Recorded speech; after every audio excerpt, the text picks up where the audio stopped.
Matthew chapter 5, the Sermon on the Mount, and we're getting into some pretty hard stuff here. So, mentioned last time, probably we need to fasten our seatbelts. What Jesus said about adultery, that a man can commit adultery in his heart, or when he looks lustfully on a woman, he has committed adultery in his heart. We live in a culture that is saturated with sexual innuendos, advertising, to some degree, but that's not new, I don't think. I don't know if you remember, you have to be old to remember it, but when Mercury was one of the Ford brands, excuse me, they were releasing the first rollout of the Cougar, which was a cool car in the late 60s. And they used Farrah Fawcett as the model. I mean, she essentially just stood by the car. But she was so attractive that people didn't remember anything about the car. They only remembered about her and frankly, her sex appeal. The whole advertising thing, and for my lifetime, certainly as an adult, that's kind of been a linchpin.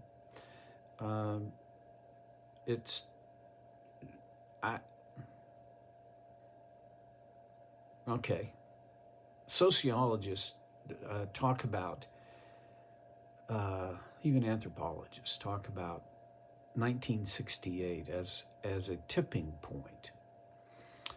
When you look back, it's hard to not think that. Politically, socially, in terms of morals and mores,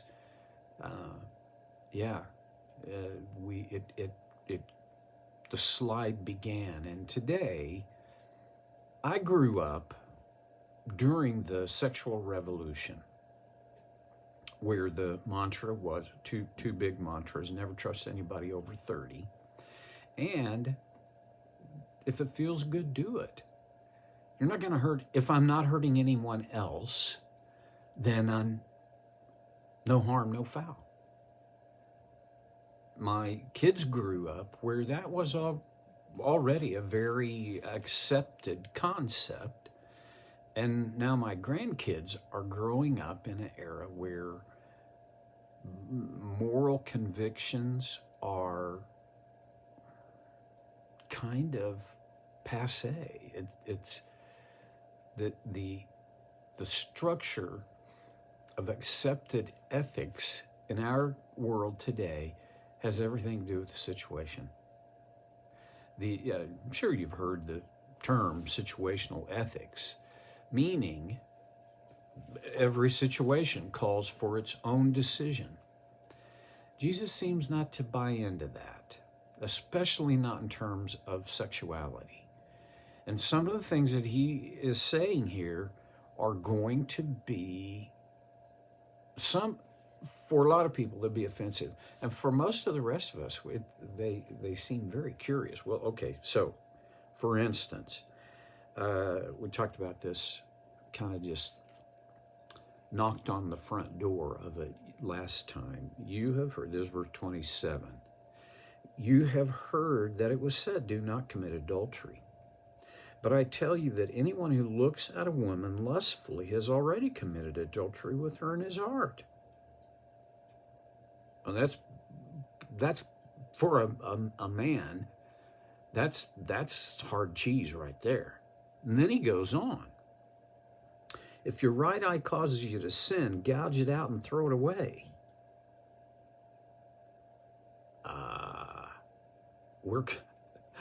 We're gonna, oh my gosh. It's better for you to lose one part of your body than for your whole body to be thrown into hell. Okay, if we take this literally,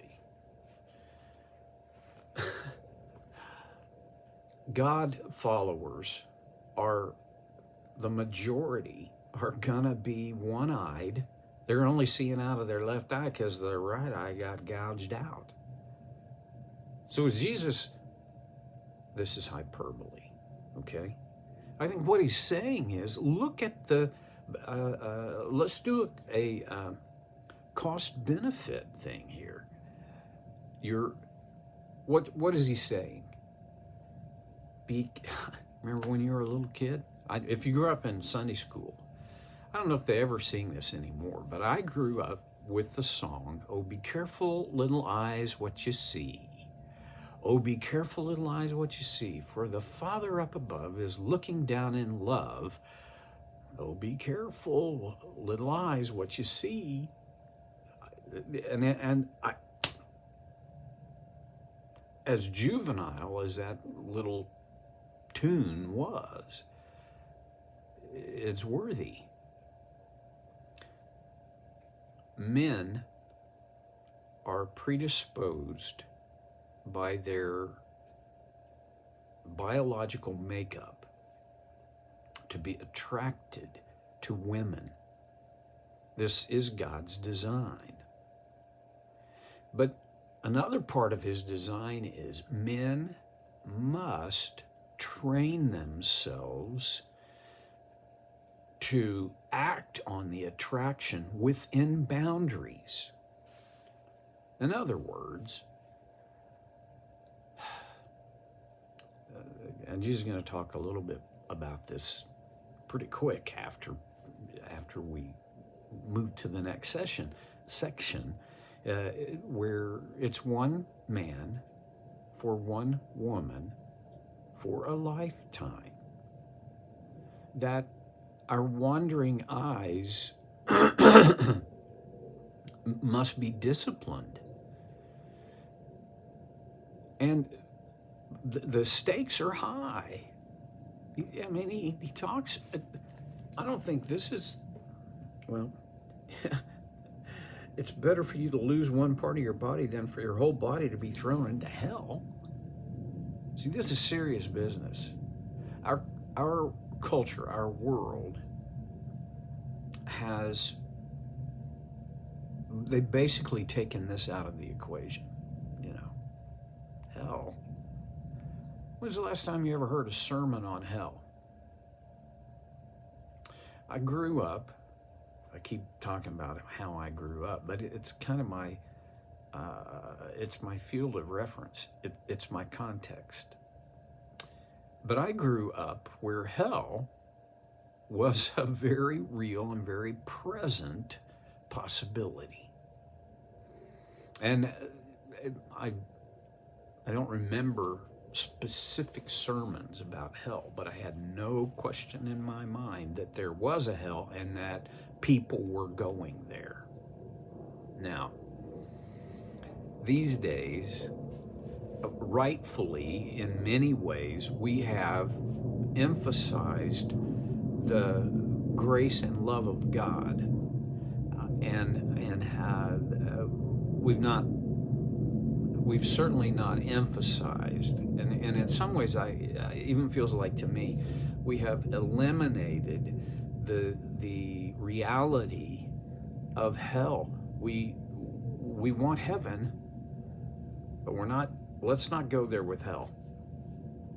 Well, some of it is an overreaction to the fact that for centuries, millennia maybe, the church has made an attempt at frightening people with the reality of hell to scare them into heaven. And I guess to some degree it worked. Jesus believed in hell. He knew all about hell, in fact. And he sets the stakes very high for what we do with what we see. I said it last time. We are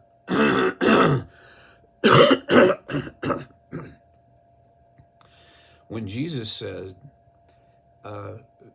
when a man looks on a woman with lust or lustfully, he's committed adultery in his heart.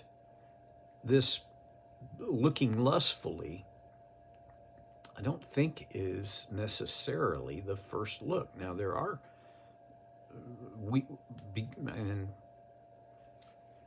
forgive me for being on this bunny trail, but we live in a pornographic world where if you are connected electronically to the internet, in other words, everybody watching this, you're a few clicks away from everything from soft porn to horribly degrading and Sodom and Gomorrah-ish debauchery. Right? It's never, pornography has never been as accessible as it is today. And there are some, I'm not throwing a rock at a specific individual, but I will say there are men, and the research on this, pretty hard research, actually very hard research, is appalling at the number of Christian men who view pornography weekly. It's discouraging. 80% is the figure I've seen. Now, if you're a wife viewing this, don't get out the whip and the chair against your husband. He may not be in that 80 percentile. But because our world has been framed up pornographically in so many different ways, there are men who are held hostage by an addiction to, it starts with viewing pornography. There are those who, because it's like James says, sin, when it is, it brings forth, it gives birth to death. It will can lead to the actual physical act of adultery. But Jesus said, if you look lustfully, that's adultery in your heart. So what are you going to do? What should a man do about this dynamic? Okay, I'll speak from my own experience. I have to do 3 things. I have to recognize when I'm being drawn in that direction. And the earlier I recognize it, the better. I have to reject it. I have to say, no, this is not what I want for myself and my walk with Christ. And then we have to replace it with something. It might mean I have to replace it by looking elsewhere. It might mean I have to replace it by remembering that person is somebody's daughter. I got 3 of them. I can't, no. Replace it with the thought of, and I know this is like one of those way out there, but it might be useful. A prayer that God restore her heart and draw her to yourself. And then replace that thought of this, what am I gonna, okay, I'm not gonna look there. I'm going to replace it with something else. And it might mean that I have to totally change my frame of mind. And one of the places that is a positive place to put your mind is gratitude. What are you grateful for? And don't tell me you're grateful for pretty women. That's not where I'm going. It's a big subject, bigger than I can cover in 15 minutes, as I've demonstrated. I'll see you next time on Soul Care with Stevie Boy.